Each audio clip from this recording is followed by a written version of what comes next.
Full News Headquarters.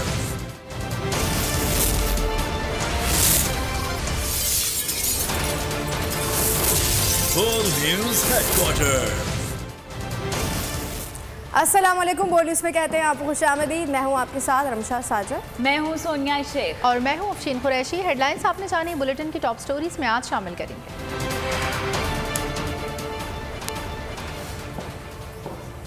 Mini budget में बड़े taxes, सरकार के लिए नई मुश्किल,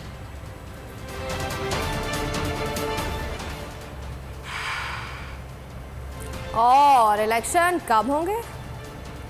IMF की शराइत पूरी, महंगाई का नया तूफान आने को तैयार है। हुकूमत का मिनी बजट पार्लियामेंट से मंजूर कराने का फैसला। कौमी असम्बली और सेनेट में नया फाइनेंस बिल आज पेश किया जाएगा। आवाम पर 170 अरब के नए टैक्सेस का पहाड़ लाता जाएगा। GST 17 से 18% करने का फैसला। बैंक ट्रांजैक्शन पर विदहोल्डिंग टैक्स बढ़ेगा। मशरूबात पर फेडरल एक्साइज ड्यूटी लगेगी। गाड़ियां सिगरेट्स मजीद महंगी होंगी। महंगाई बम की मंजूरी मुंतखब नुमाइंदे देंगे। मंजूरी के बाद जुमेरात को बिल सदर को भेजा जाएगा। सदर ने मिनी बजट की मंजूरी से इनकार किया तो हुकूमत मामला पार्लियामेंट ले जाने पर मजबूर होगी। अवाम हो जाए होशियार, 170 अरब रुपए के टैक्सेस का पहाड़। हुकूमत अवाम को महंगाई में झोंकने को फिर तैयार। हुकूमत ने मिनी बजट पार्लियामेंट से मंजूर कराने का फैसला कर लिया। कौमी असम्बली और सेनेट में नया फाइनेंस बिल आज पेश किया जाएगा। वफाकी काबीना ने टैक्सों के निफाज के लिए मालियाती बिल की मंजूरी दे दी। अवाम पर 170 अरब रुपए के टैक्सेस लगाए जाएंगे। टैक्स इकदामात से 500 अरब रुपए महसूलात में इजाफा मुतवक्के है। हुकूमत ने 60 अरब रुपए की फ्लड लेवी आयद न करने का फैसला कर लिया। फ्लड लेवी की जगह पुरतयुश अशिया की दरामद पर इजाफी कस्टम ड्यूटी और रेगुलेटरी ड्यूटी आयद करने का फैसला किया गया। GST की शरह में 1% इजाफा होगा, 17 से बढ़ाकर 18% किया जाएगा। GST की शरह बढ़ाने से 60 से 65 अरब रुपए हासिल होंगे। होल्डिंग टैक्स बढ़ाकर 45 अरब रुपए करने की तजवीज की गई। मशरूबात पर फेडरल एक्साइज ड्यूटी में इजाफे की भी तजवीज है। मकामी तौर पर तैयार और दरामदशुदा गाड़ियों पर FED में इजाफा किया जाएगा। नॉन फाइलर्स की बैंक ट्रांजैक्शंस पर 6% विथहोल्डिंग टैक्स आयद किए जाने का इम्कान है। सिगरेट पर फेडरल एक्साइज ड्यूटी बढ़ाई जाएगी। FED में भी इजाफे की तजवीज है। IMF की तरफ से कहा जा रहा है कि जो इजाफी रेवेन्यू इक़दामात उठाए जाएं वो आर्जी नहीं, तवीलुल मयाद और पायदार होने चाहिए। मिनी बजट, सदर मुमलिकत का ऑर्डिनेंस के जरिए अवाम पर टैक्स लगाने से इनकार। आरिफ अलवी ने ऑर्डिनेंस पर दस्तखत से मुआज़रत कर ली। वज़ीर ख़जाना ने सदर मुमलिकत से मुलाकात की। IMF के साथ मुज़ाकरात की पेशरफ्त से आगाह किया और मिनी बजट के लिए ऑर्डिनेंस लाने की दरख्वास्त की। सदर मुमलिकत ने ऑर्डिनेंस जारी करने से इनकार कर दिया और मिनी बजट पार्लियामेंट से मंजूर करवाने की तजवीज़ दी।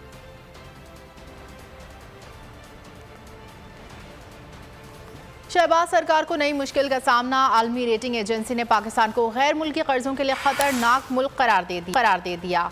फिच ने पाकिस्तान को गैर मुल्की करेंसी डिफ़ॉल्ट रेटिंग मजीद गिरा दी। पाकिस्तान की रेटिंग +CCC से -CCC की कर दी गई।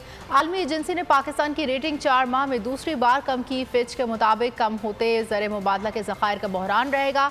IMF प्रोग्राम के बावजूद पाकिस्तान को रवां साल $5 अरब दरकार होंगे। करंट अकाउंट खसारा बेकाबू होने का खदशा बढ़ गया है।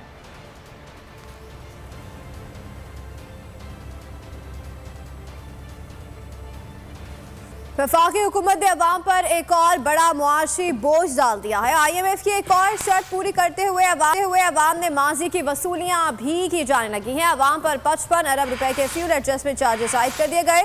सर्कुलेशन समरी के जरिए काबीना से फैसले की आनन फानन मंजूरी भी ले ली गई।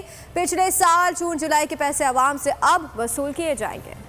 मरे पर 100 दुर्रे, शहबाज हुकूमत का अवाम पर एक और कारी वार। माजी के पैसों की वसूली, IMF की एक और संगदिलाना शर्त पूरी।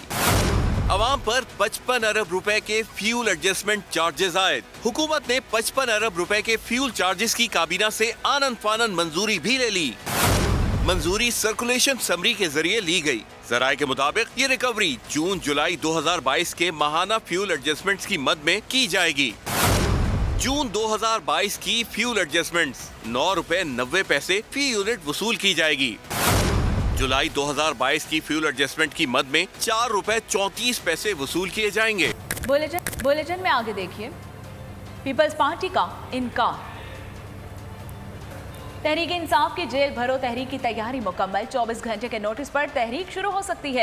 असद उमर ने वाज़ेह कर दिया, कहा सिर्फ कारकुन नहीं लीडर्स भी जेल जाएंगे। इम्पोर्टेड हुकूमत को घसीट कर इंतखाबात तक लाएंगे। फवाद चौधरी का कहना था कि 13 जमाती हुकूमत आइन की धज्जियां उड़ा रही है। मरियम नवाज और इलेक्शन कमीशन अदलिया के खिलाफ चल रहे हैं। कानून अपना रास्ता खुद बनाएगा। चेयरमैन पहले ऐलान कर चुके हैं पूरे मुल्क के अंदर एक जेल भरो तहरीक चलाएंगे और उस तहरीक के अंदर सिर्फ वर्कर्स नहीं लेकिन असद उमर जैसे, फवाद चौधरी, हमाद अजहर, शाह महमूद कुरैशी, बड़े से बड़े लीडर जो हैं पार्टी के, वो भी गिरफ्तारी देने के लिए तैयार हैं। पाकिस्तान में आईनी बहरान पैदा हो चुका है। ये आइन के अंदर लिखा हुआ है कि जब आप आइन से इनहराफ करते हैं तो उसकी सजा जो है वो आर्टिकल 6 के अंदर है। वो आइन से इनहराफ जो है वो गद्दारी के बराबर है। इलेक्शन से भागने के लिए ये इंपोर्टेड हुकूमत जो है और इसके साथी जो हैं वो हर कोशिश करने को तैयार हैं बशमूल आइन को तोड़ने के।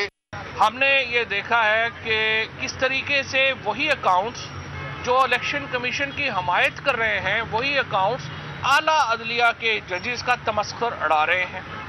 और यूं लगता है कि मरियम नवाज शरीफ इस कैंपेन को लीड कर रही हैं। इस वक्त इशू है इलेक्शन कराने का, हाई कोर्ट का वाज़ेह हुक्म है, इस पे इम्प्लीमेंट नहीं हो रहा। गवर्नर और चीफ इलेक्शन कमिश्नर तारीख देने को तैयार नहीं है, तो फिर सदर पाकिस्तान अपना इख्तियार इस्तेमाल करें और इलेक्शन की तारीख अनाउंस करें। हुकूमत इलेक्शन करवाना नहीं चाहती। इलेक्शन 90 रोज से आगे जाने की आइन में कोई गुंजाइश नहीं। आइन का मजाक क्यों बनाया जा रहा है? स्पीकर पंजाब असम्बली सब्तान खान की बोल न्यूज़ के प्रोग्राम ऐसे नहीं चलेगा में गुफ्तगू, कहा इनसे मुल्क नहीं चल रहा। ये सब्सिडीज़ ख़त्म और बिजली महंगी कर रहे हैं। तारीख कभी खामोश नहीं रहती। हुकूमत के करतूत तारीख का हिस्सा बनेंगे।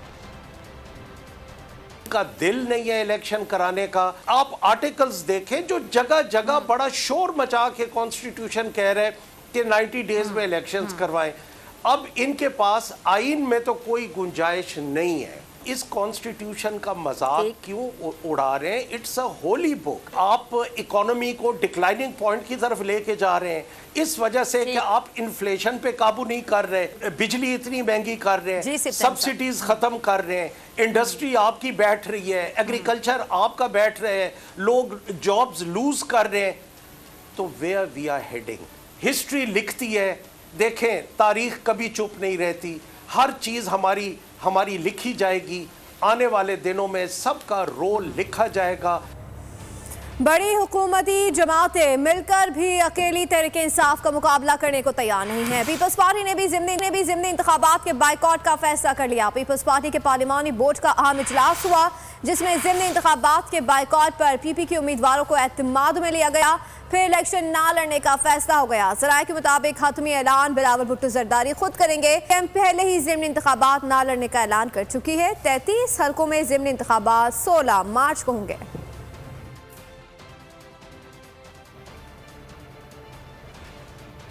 मरियम नवाज को जस्टिस रिटायर्ड साकिब निसार की याद सताने लगी। कहती है मैं आज डैम वाले बाबा को ढूंढ रही हूँ। उन्होंने एक शख्स को सादिक और अमीन करार देने के लिए सबको गंदा कर दिया। इसको सदाकत का सर्टिफिकेट दिया। लीग सीनियर नायब सदर ने इमरान खान का नाम लिए बगैर कहा कि एक शख्स अदलिया के घोड़े पर सवार होकर वापस आने की कोशिश कर रहा है। इसको कोई ना कोई बेसाखियां चाहिए होती हैं। अगर बाजवा सुपर किंग थे तो आप क्या थे?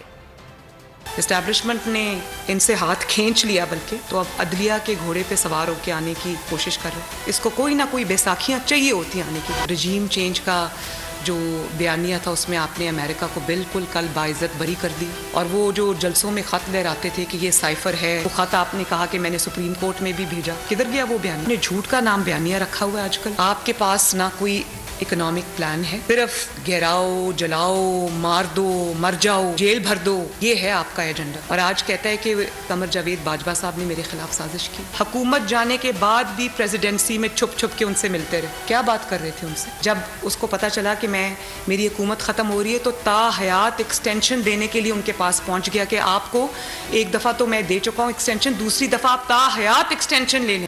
सेनेट इजलास हुकूमत और पीटीआई अरकान आमने सामने आ गए। रज़ा रब्बानी ने अदालत के रिमार्क्स पर तनकीद की। कायदे हिज़्ब इख्तिलाफ शहजाद वसीम सुप्रीम कोर्ट की हिमायत में खड़े हो गए। कहा, आप लोगों ने एक बड़ी जमात को दीवार से लगाया हुआ है। वज़ीर कानून बोले, आप लोग 8 महीने लॉजेस में बैठ कर असम्बली आ जाएंगे तो काम कैसे चलेगा? जब इलेक्शन की बात होती है तो ये लोग भाग जाते हैं। जब पार्लियामेंट की पीठ के ऊपर कोड़े मारे जाते हैं जुडिशरी के अंदर, तो उस वक्त भी अटॉर्नी जनरल को कोर्ट में खड़े होके और पार्लियामेंट को डिफेंड करना चाहिए। मेरी आपसे गुजारिश होगी, this house takes serious exception to the letter that has been written by the attorney general to you. ये पार्लियामेंट इनकम्प्लीट है। एक बड़ी जमात को आपने एक साजिश के थ्रू, आपने खरीदर फरोख्त के थ्रू वहां पर अकलियत को अक्सरियत पे आपने मुसल्लत कर दिया। 8 महीने आप लॉजेस में बैठे रहें और ईवान में आना पसंद ना करें तो फिर यही बात होगी। वो जो लाड प्यार वाले आपके रेजिग्नेशन से जब वो तस्लीम कर लिए गए, एक्सेप्ट हो गए, आपने रोना शुरू कर दिया। स्पीकर साहब का रवैया देखें सर, उनकी सेटिस्फेक्शन ही नहीं होती। कभी वो इस दरवाजे से निकलते हैं, कभी उस दरवाजे से निकलते हैं। मुझे लगता है आप लोग सारे आज मूड में नहीं है सेशन चलाने के, लग रहा है मुझे लग रहा है। हुकूमत ने पार्लियामेंट, रिवायत और कवायद को मजाक बना डाला है। मुश्तरका इजलास में एक दिन भी कोरम पूरा नहीं हो सका है। 111 अरकान दरकार होते हैं लेकिन 50 अफराद भी पार्लियामेंट नहीं आते। हुकूमती गैर एलानिया इत्तेहादी नाम निहाद अपोजिशन भी कोरम को पूरा नहीं होने सकी है। स्पीकर परवेज अशरफ को भी वुज़रा पर गुस्सा आ गया। वुज़रा की क्लास ले ली। मुझे समझ नहीं आती है किस किस्म के कानून किसने बनाया और किस मुसीबत ये है that we have to change them with a 2/3 majority। जिस मिनिस्टर का बिजनेस हो उसको हाउस में मौजूद होना है और ऑनरेबल मेंबरान के सवालात का जवाब देना है। साबिक वज़ीर दाखिला शेख रशीद अहमद ने लियाकताबाद में इंतखाबी जलसे की इजाज़त मांग ली। शेख रशीद अहमद ने चीफ इलेक्शन कमिश्नर के नाम जेल से खत इरसाल कर दिया। लिखा, अवामी मुस्लिम लीग का सरबराह हूँ, मुझे कलम दवात का इंतखाबी निशान अलॉट हुआ है। इलेक्शन से एक रोज़ कबल लियाकत बाग में इंतखाबी जलसे की इजाज़त दी जाए। शेख रशीद का कहना था कि एहतियातन आपको दूसरी मरतबा जेल से ख़त लिख रहा हूँ ताकि मेरी बातों को अमली जामा पहनाया जा सके।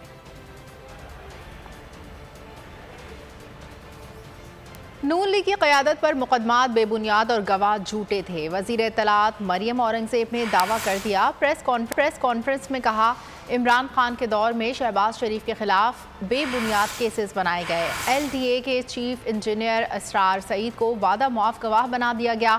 डेली मेल समेत बैरून ममालिक से सहाफ़ियों को बुलाकर दो मालाई कहानियाँ बनाई गई। LDA के अंदर चीफ इंजीनियर LDA इसरार सईद साहब ये वाहिद गवाही थी जो शहबाज शरीफ साहब के खिलाफ इन्होंने वादा माफ गवाह की बनाई थी। इसके अलावा कोई सबूत इनको नहीं मिला। इमरान खान ने वजीर आजम हाउस में बुलाकर कहा कि सियासी मुखालफीन शहबाज शरीफ के खिलाफ मेरे केसेस बना के लाओ, चाहे आशियाना हो, चाहे गंदा नाला हो, चाहे साफ पानी हो, चाहे 56 कंपनियां हो, चाहे मनी लॉन्ड्रिंग हो, एसिड बियॉन्ड रिकवरी, ये तमाम केसेस शहबाज शरीफ साहब पे बनाए गए। डेली मेल में बाहर से सहाफ़ी बुलाकर डेविड रोज को कहानियां बनवाई कि मुझे धमका कर, मुझ पे हरास करके, मुझे धौंस और धमकी के साथ मुझसे ये गवाही दिलवाई गई। तैयबा गुल साहिबा को वजीर आजम हाउस में अगवा कर लिया गया और उसके बाद चेयरमैन नैब को मुसलसल ब्लैकमेल करते रहे। उनकी बोल उड़ाएगा सबका होश, भूल जाएंगे सब अपना जोश। देखिए पाकिस्तान की सबसे बड़ी PSL ट्रांसमिशन सकलैन मुश्ताक, रमीज राजा, सुहेब अलवी, जमील फारूकी और फहीम खान के साथ खेल का जुनून रोजाना रात 11 बजे सिर्फ बोल न्यूज पर। सब्सक्राइब करें और बेल दबाएं ताकि कोई खबर रह न जाए।